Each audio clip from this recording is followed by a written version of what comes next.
A clip from 2019 has been recirculating regarding this man. His name is Officer Ryan Tillman. In the video, Tillman dances for students to rounds of applause, but it has left many watching very skeptical.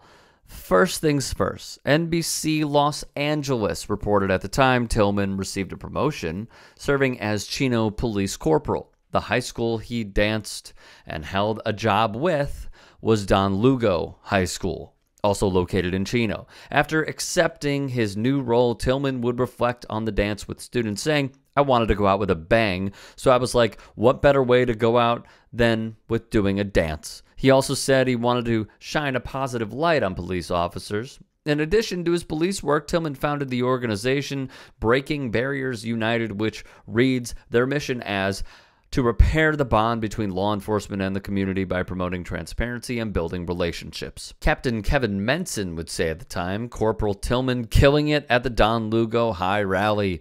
Last day at the school as an SRO. Way to represent. Great job. School resource officers dancing for the masses in gymnasiums is a common theme. The school district of Indian River County carried on the tradition by posting this video of 4 officers dancing to country music. It's a tactic, however, driven with many desired outcomes. Just like Corporal Les Munn, an officer with the Texarkana, Arkansas Police Department, drumming with a high school band in 2018. For those who have been subjected to police brutality, or have good reason to be suspicious of authority figures, the very idea of officer-friendly is absurd, wrote Slate's Rebecca Onion. And she refers to this, the rules of officer-friendly, a program launched in the 60s and over the span of the next 13 years, saw the program in over 230 communities. Other examples of the kinds of programs police departments started were police athletic leagues, police explorers, and the school or safety patrol, a classic activity of the post-war era where kids dressed up in uniforms and policed other kids, like junior traffic cops. And also, akin to American television shows portraying a police officer as the good guy, this is all a form of copaganda. So, what is copaganda, you may be asking? As a concept, it encompasses any form of media, news coverage, or social media content that portrays police and law enforcement in favorable ways to the public. The image of policing it creates often serves to shield police from accountability and skeptical coverage, boosts public relations of police departments, and portrays a version of policing that is dramatically different from reality, particularly in regard to the treatment of working class BIPOC and other marginalized communities. When the protests of 2020 occurred, police did everything they could to assuage the public on their forms of policing and also try to relate, which you will see in this piece. The police that continue to brutalize protesters are also trying to appeal to them.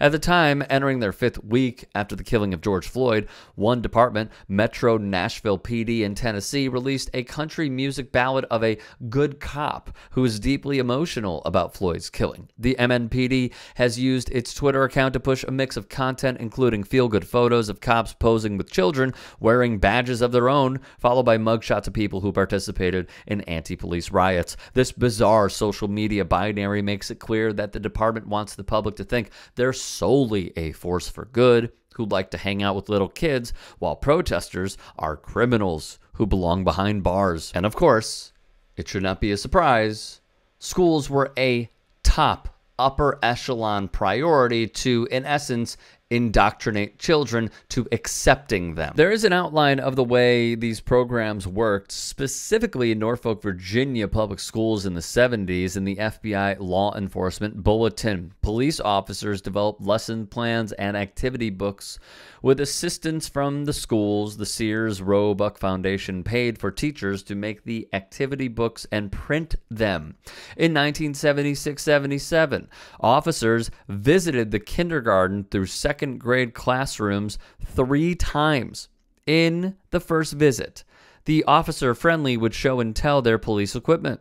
and present slides that showed him doing normal everyday things like watching TV with his family, feeding a baby, and mowing a lawn. These messages start reaching us from childhood. One example is Paw Patrol, an animated children's show that follows police puppies as they fight crime, among other things. Spend time with children and you'll notice Paw Patrol is pervasive, telling viewers to trust the system of policing and spreading the message of not all cops are bad before children even reach school age. When police put such huge effort into trying to prove they are good people, those who buy into this narrative ultimately end up undermining the work of abolitionists and anti-racist movements. Marginalized communities have been speaking on police misconduct and brutality for decades, meaning we need to be vigilant against narratives that suggest otherwise.